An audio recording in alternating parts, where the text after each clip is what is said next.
Hello humans! Today I ended up going to House of Knives and I picked up this guy right here. So this is obviously enough of civivi. This is the conspirator with the Ultim handles. I haven't actually had the opportunity to play with Ultim at all yet, so I'm pretty excited about that. Set and finish Nitro V-Blade. Something I do actually really like about the civivi, like all their stuff really, is they do a really good job giving you all the information. Like relatively often you'll get a company and they'll put like model and then half of or a color code instead of an actual color description, which is fine, but it doesn't tell you as much information right out of the box, which is nice. Plain cardboard box, we have our civivi lifetime warranty. This is actually pretty funny. Your new knife was made to love, made to use, made to last. civivi warranties your new knife will be free from manufacturer defects in materials or workmanship for the life of the product or until it is confiscated by TSA or ballpark security. Some people find creative ways to damage their knives. This warranty does have some limitations. I find that pretty funny. There's no Proposition 65 warning on the outside, which I'm actually quite a bit of a fan of. And we have a sharpened cutting edge. I like how they don't say it's sharp, they say it's been sharpened. Don't cut yourself, don't use it inappropriately, keep it away from kids. Nitro V, satin. Okay, cool.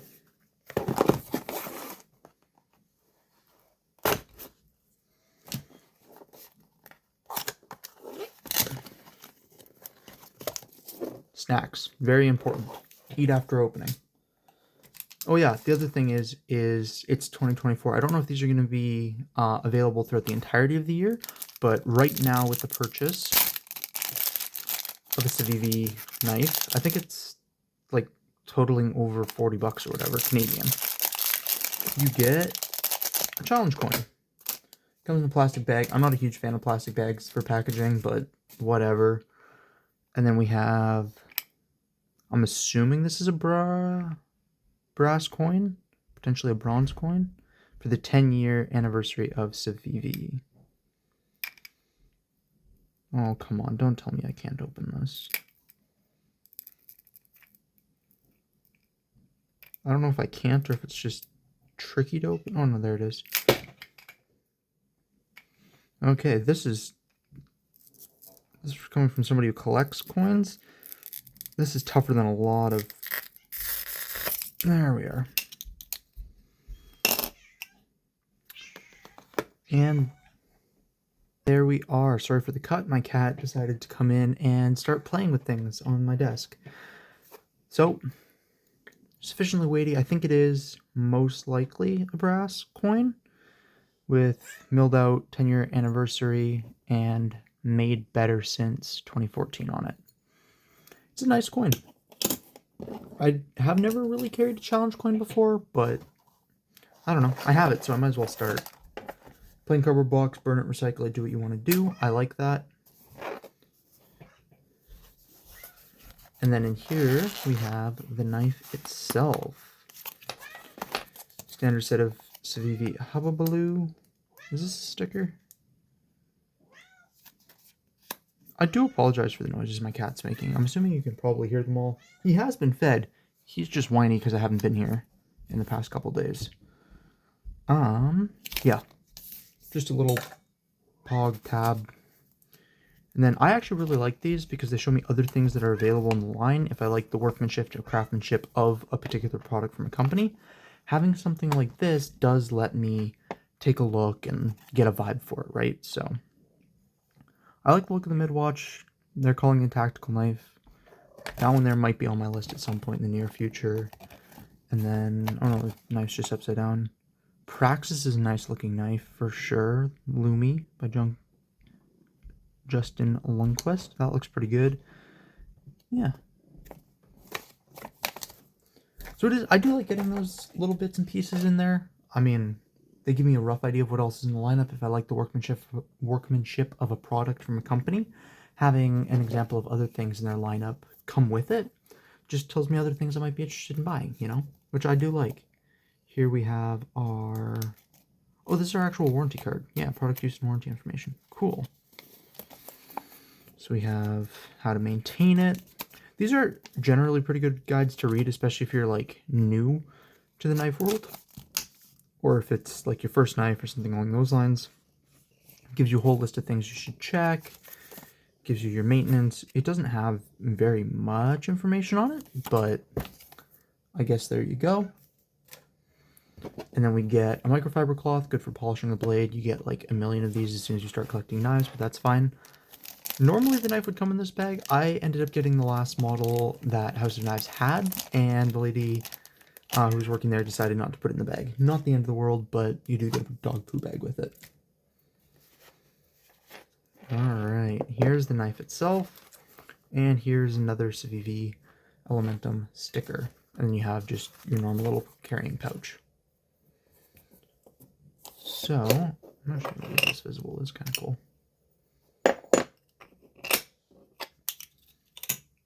Here we have it. Wow, that shows up nicely. So it is milled and then polished. You can see right through it. Gorgeous little lines and detailing. It is milled out, or drilled out, I should say. 2-position pocket clip. It's not sunken in. Something that I think I like to see, or something that I do like to see with Ultim and other similar materials, is you can actually see internal mechanisms, like how the lock works and stuff like that. You can see the spring for the button lock there, and you can see all the internal posts and like that. Look at the stop pin. You can just see it. I think that's super cool. You can see the milling. That's really slick.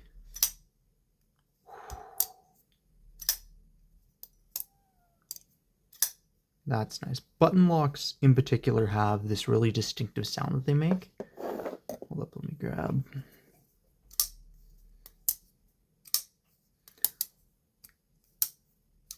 In my opinion, button locks have the best acoustics out of any lock type. I mean, different knives have different acoustics and different sounds to them, but like button locks, the acoustics are just, I love that sound. Right out the box, handle's fairly neutral feeling. It's actually quite nice. The action out the box feels really good. We have fuller on either side. You can use that for reverse flicking. You can slow roll with it. People more skilled than me probably well, it's not a good thumb flick, but I can technically thumb flick it. Yeah, there we are. It would take some practice for me to get that consistent, but it's not too bad. Belt satin blade. That's pretty well full height. Out of feel, that's going to be... Let me just grab a straight edge. I'm pretty sure this is going to be a full flat grind, but let me just double check that. Yeah, that's a full flat grind right there. Really nice. I mean, it's not like the tallest knife in the world, but that is still a fairly tall knife. You're getting a good amount of drop down to that edge right there, which means you can make a really chunky feeling knife. You've got a really nice section of jimping up here at the top. Little tiny swedge, I don't know how much that's offering, but a little bit of visual interest. Drop point blade. Oh man, that's a really clean looking design to me. That's just gorgeous. I think that they could have been more aggressive with this little bit of scalloping right here. Like, I'm actually not noticing it at all. So, would have been nice to just have a little bit more positive retention for the finger. I don't know if that's a limitation of Ultim or what it is. Ultim also is just a really cool material. I'll get more into that into the second section, but it's very high thermal resistances. I don't know all the details off the top of my head right now, but it is genuinely a super cool material for a plastic. It's designed for use in extreme environments, very high temperature, very high, like it's very strong, fairly shock resistant. It's pretty cool stuff.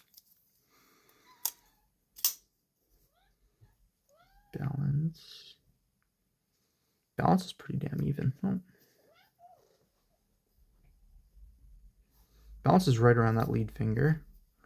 You have a little bit of a choil, not really enough to count it as a finger choil, but a little bit of a choil. God, that's good looking. All right, we're going to start this out with just paper.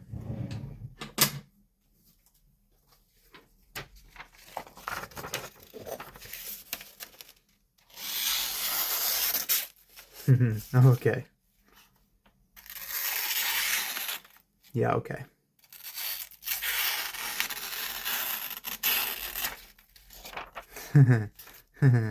Okay, that's really nice, actually. So, paper cut test is just there to prove that, you know, it's sharp and there's no really dull spots throughout the blade. Sometimes there are, but they are definitely uncommon, and you can see, like in just a straight cut, helps if I actually start on the edge and not on the choil. We're getting like a very, very clean cut right there, which is nice. I'm just gonna get a feel. That's actually incredibly consistent.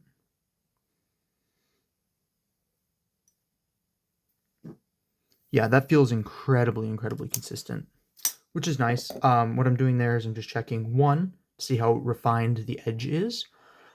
Very, very well refined, very well polished. I mean, you can see it too. Right? Like, that's a very well polished blade. So I'm not feeling any of those micro serrations that you feel on a toothier edge. And at the same time, I'm checking to see if the final edge, the angle changes significantly. It'll increase the amount of resistance I feel against my thumb. And I am not seeing that at all, even near the tip, which is pretty common in knives. Normally, the blade stock thickness stays pretty consistent till the end, and then the final edge changes a little bit. I'm not feeling that at all with this, so this test should actually go really well as well. This is just push straight down. Oh, wow. Okay, that was incredible. So,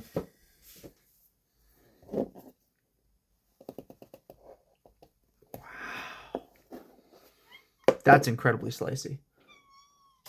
Thank you, Kat. That is incredibly, incredibly slicey. All I'm doing there is seeing if there's any spots throughout the length of a cut that are experiencing increased resistance. This is very common in hollow ground knives, but you do get it in other knives, especially if there's a fairly large amount of shouldering. And for our final little test, this is just a straight stab test. It's a fairly big knife. I don't really have enough room to get it on camera, but oh. And I'm bumping the camera.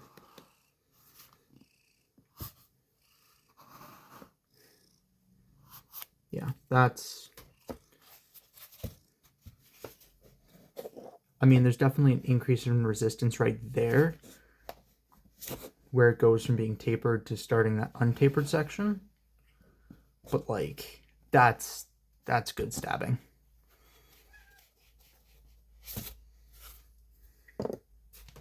Yeah. Good big heavy stabbing. Yeah, initial impressions out of the box. This is really nice, and I am actually really excited to carry it for a little bit. It is on the bigger side. This is, I usually save this for later, but I feel like it's probably going to be the same size, or if not. Really? Wow. Huh. It feels in the hand, it does feel, honestly, it feels a little bit bigger than the Buck 110 does. But evidently enough, it is not. I'll get into my full-size comparisons towards the end there, but this feels like a big knife, which I like. I like feeling like I have a big knife on me. Design-wise, I like having a little fuller on either side. But yeah, I'm going to carry this guy for a week or two, or however long I decide to carry it, and then I'm going to come back with more fully formed thoughts.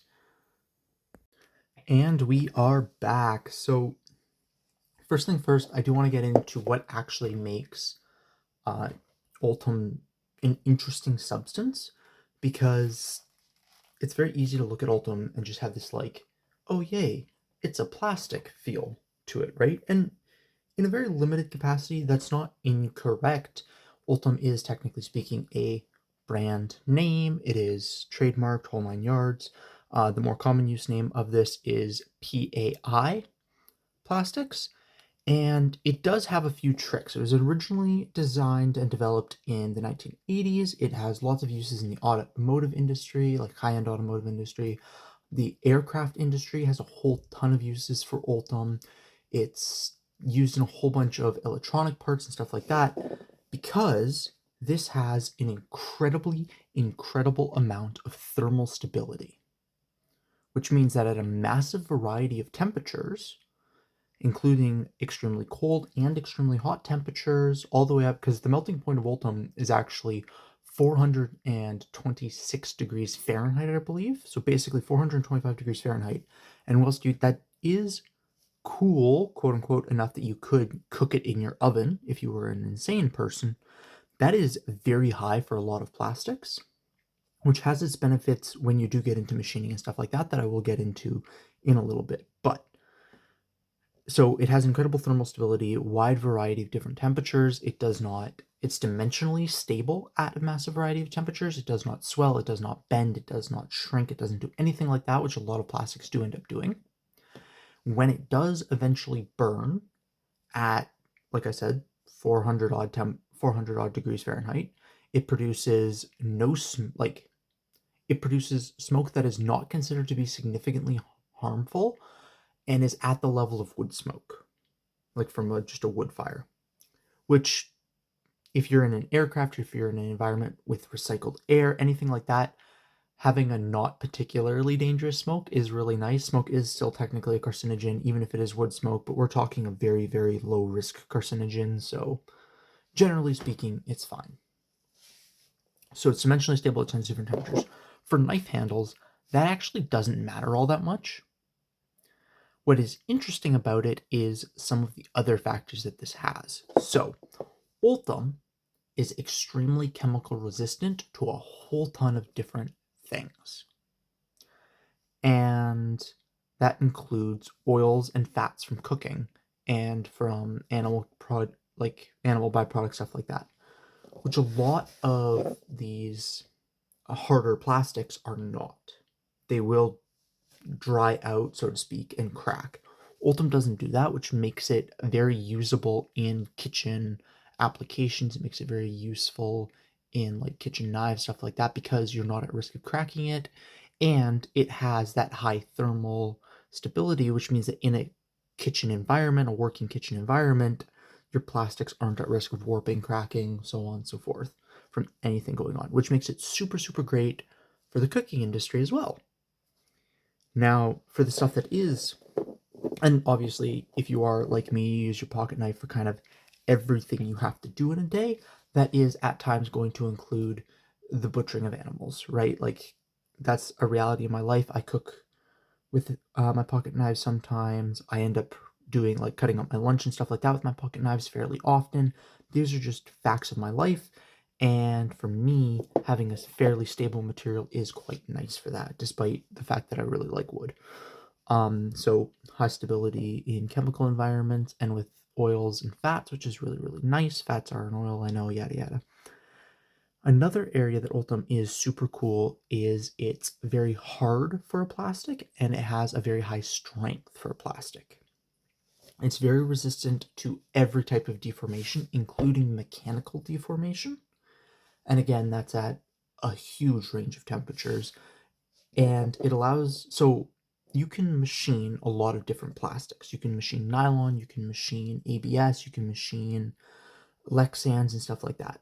However, the complexity and the type of machining that you can do are actually very based off different type of plastics, along with how long you can have a part in for. So something along the lines of an ABS plastic, which are with a relatively low melting point, is at higher risk of melting into your bit or your end, like your mill, and causing damage, which is very frustrating. It ruins your part, it gums up your mills. It's a pain in the ass. Something along the lines of Ultim does not do that, right? And that's one of the main reasons you can get these super nice lines. It also can produce a polished finish. It is hard enough to be polished as a plastic. Not all plastics are hard enough to be polished. That's a very important distinction. It also means that you can do like a blasted finish on it, you can sand a finish onto it, you can do a whole bunch of different finishes without it being at risk of cracking or weakening the structural integrity significantly. And that's a very important thing to keep in mind, right? So, by and large, Ultim is a really good option for knife handles by all of those accounts. The biggest thing that is left unaddressed is shock forces and like potentially brittleness, right? I'm keep telling you this is a really hard plastic. It's a really stable plastic. Normally, if you're used to steels and metals, really hard and good to machine and takes a good polish has a tendency to mean fairly brittle. And Ultham does not experience that, which is super, super nice. It has a shear strength of 15,000 psi, which for a plastic is fairly high. If I remembered when I was editing, and the fact that I'm saying this means I will hopefully remember when I'm editing, I'm going to throw up a graph with a bunch of relative plastics for shear strength and deformation strength and potentially even elasticity if I recall to do so. But it is very well propertied for a plastic. And on top of all that, it remains semi-transparent, which is super cool. Big downsides, you can't really color it. I know Tactile Knife Company did like a blacked out Ultim, and doing any type of coloring with Ultim unfortunately does reduce a lot of its mechanical strength, which is going to be its shear strength and its hardness. Kind of sucks, but that's just the way the cookie crumbles with these materials. So what you get is something along the lines of this, a yellowish, I mean, you get different colors of yellow. Sometimes it goes as far as being like a honey, and sometimes it goes as light as being like a brass or piss. And yes, I did just refer to this color as piss yellow. Yay. Anyway, so now that our quick little lesson on how cool Ultim is done, I want to get back into this knife because, oh my god, I've been playing with this guy for a couple of weeks, and I quite like it. I have one complaint. That's all. I have one complaint about this knife, and that is I wish the handles were a little bit thicker. You can still get a very good grip on this knife. However, the milling isn't very deep. Like it provides meaningful feeling, but not meaningful texturing, which means like even compared to, like this is a fairly standard sort of Peel Pie G10, and this is providing more traction for my fingers than this milling pattern is, largely because the milling pattern is just pushing my thumb up. But if the milling was a little bit deeper and the handle was a little bit bigger, it would just be a lot more stable of a feeling grip. But other than that, I really enjoyed this knife. It handled wood cutting tasks really well. It was easy to get up onto the blade for those harder push cuts. The tip remained fairly accessible, both for like a draw cuts or if I was opening up feedback, something like that, which I quite like. Overall, and I say this every time I get one, I really like having a fairly inline tip, some belly, and a flat section. It's important to me that I get both belly and a flat section just for the type of stuff that I do. The sharpening choil, fine for sharpening. I personally feel that just because of the way that the flipper tab interacts with the rest of the handle, this choil area feels quite big, especially when cutting into like deeper things or making a longer cut.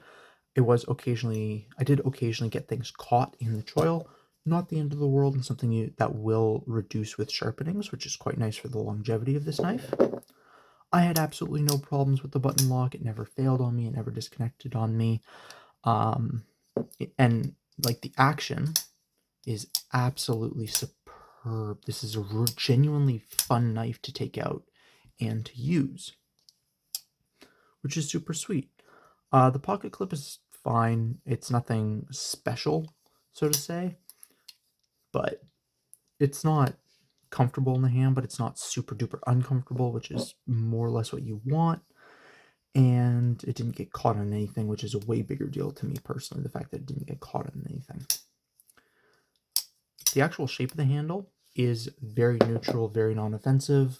Again, personally, I quite like that because it gives you a huge variety of grips. As a self-defense option, this knife gives you a fairly, like a well-sized blade for that type of thing. It gives you a very wide blade, which is quite nice. It gives you a good amount of slashing. I don't like button locks very much, and this comes down to training.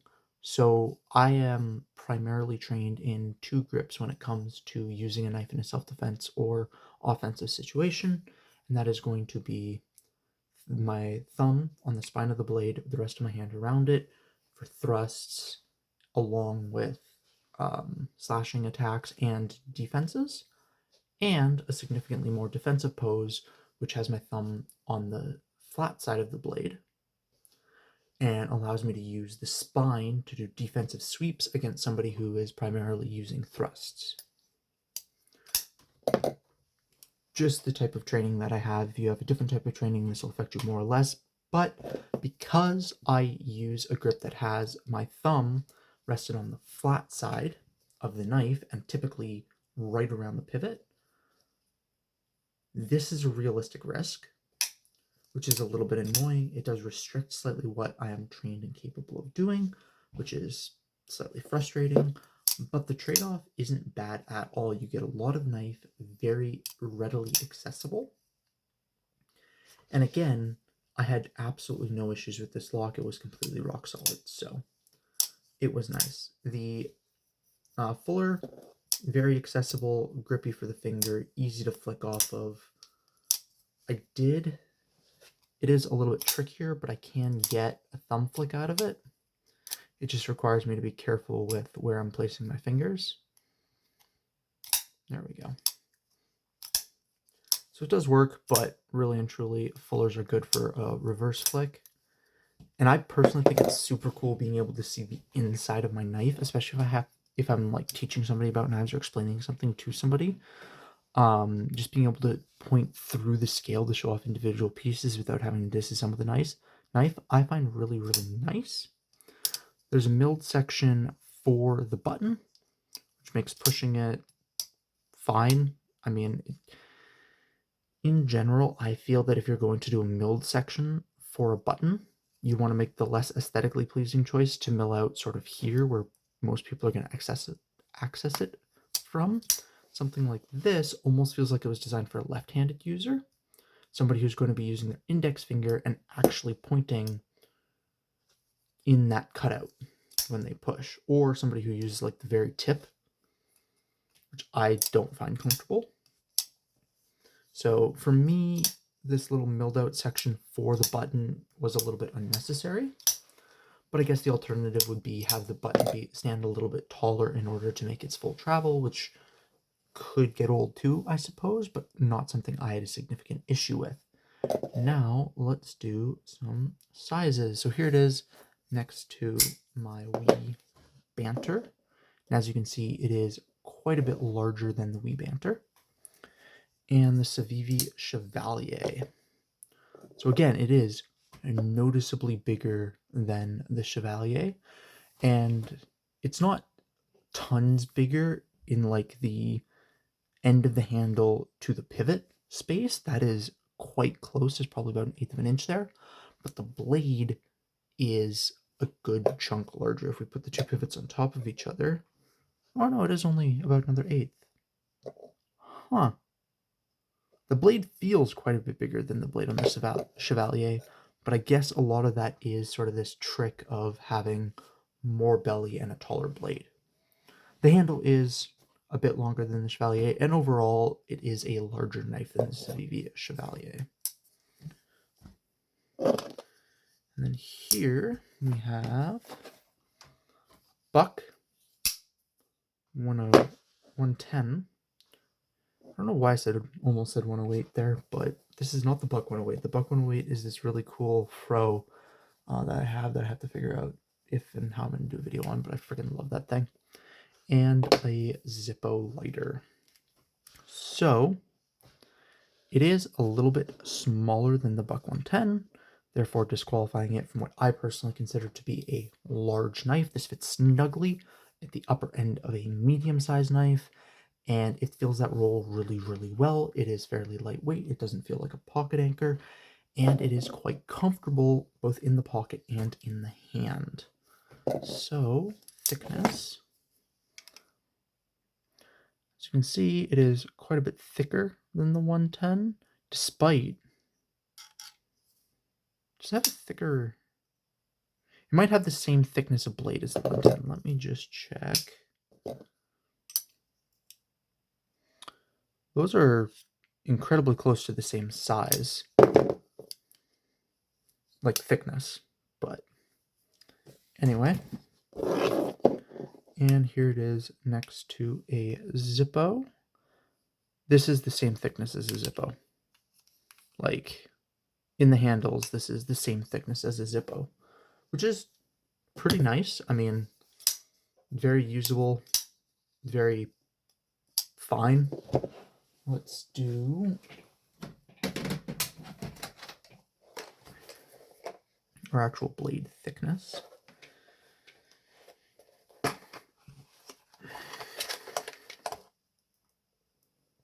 That's zeroed out.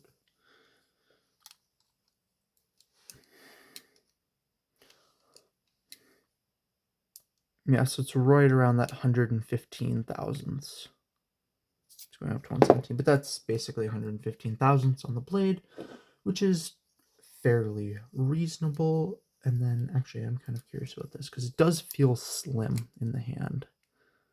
It's a hair over half an inch in thickness, which is about the same thickness as the Civivi Chevalier, so it must just be the shape of the handle that's making it more noticeable then.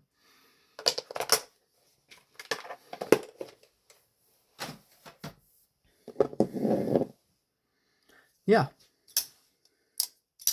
The knife itself, I think, is absolutely beyond recommendable. I think that if you are in the market for a button lock that feels fairly large, the Conspirator comes in a whole bunch of different styles and variants depending on what you like and what you don't.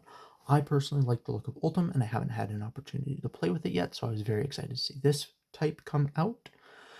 But in general, like a lot of civivi stuff, it has a huge, massive range of different options. So aesthetically, you can get what suits you, which really means it just comes down to the shape. It has an extremely inoffensive handle that is fairly easy to grip, even if I would like it to be a little bit bigger and a little bit more aggressively milled. It has jimping right here on the thumb, which again provides really good traction. It is quite comfortable, and it gives you the amount of blade that I find is really, really nice in an everyday carry knife, right? And a very tall flat grind, which just slicing efficiency, super prime, cutting boxes, cutting thread, stuff like that. Absolutely amazing. Other part of this package is my actual coin that I got. This is, in fact, bronze coin.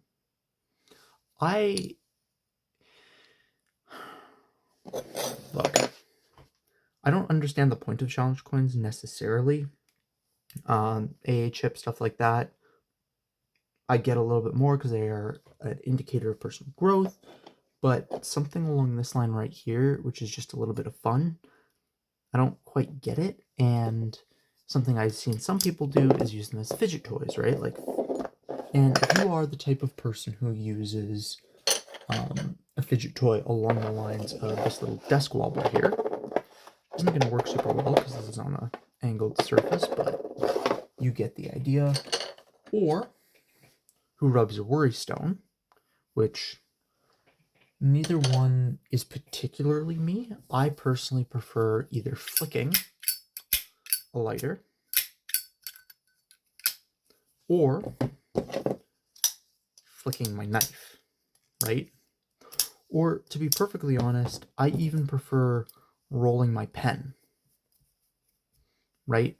So for me, having a coin as sort of my fidget toy, it didn't make a lot of sense. It is nicely weighted, and it is a very nice looking thing. Like, this is going to look really good in this VV section of my collection. But overall, if it wasn't free, I wouldn't be able to recommend it. But, like, again, I got this for free, so cool. It's neat. It weighs a significant amount. If you are the type of person who carries a coin as a fidget toy, that's super nice. If you're the type of person who collects not just knives, but knife memorabilia, this is totally cool. And I'm not going to like be down on any of that. It's just not to my personal taste. So it was interesting to carry this for a little bit, but it is not something I feel I will be returning to. So yeah, overall, I personally would not spend money on this, but getting it for free was pretty nice, and it is going to look good in my collection. This, absolutely love this for the 100-ish Canadian bucks I think I spent on it. I spent on it. It was on a discount. I'm not entirely sure what the Ultim version is on its own, but it's a civivi. They're fairly inexpensive. It's going to be somewhere in between that budget section, which for me is anything under 100 Canadian dollars, and that upgraded section, which is sort of $1 to $175. And it definitely does have the feel of an upgraded knife. Everything is well refined, everything works quite well. There's no wonkiness, there's no funkiness really, and it is just a very nice object that I personally am quite fond of. This is going to absolutely find its way into my regular rotation, and I just think it's super cool. And I think that experimenting with Ultim is absolutely worth it. So as long as you can get over the fact that this is the color of somebody who has not had enough water to drink's piss, it's suitable. Anyways, stay safe and have fun out there. Peace.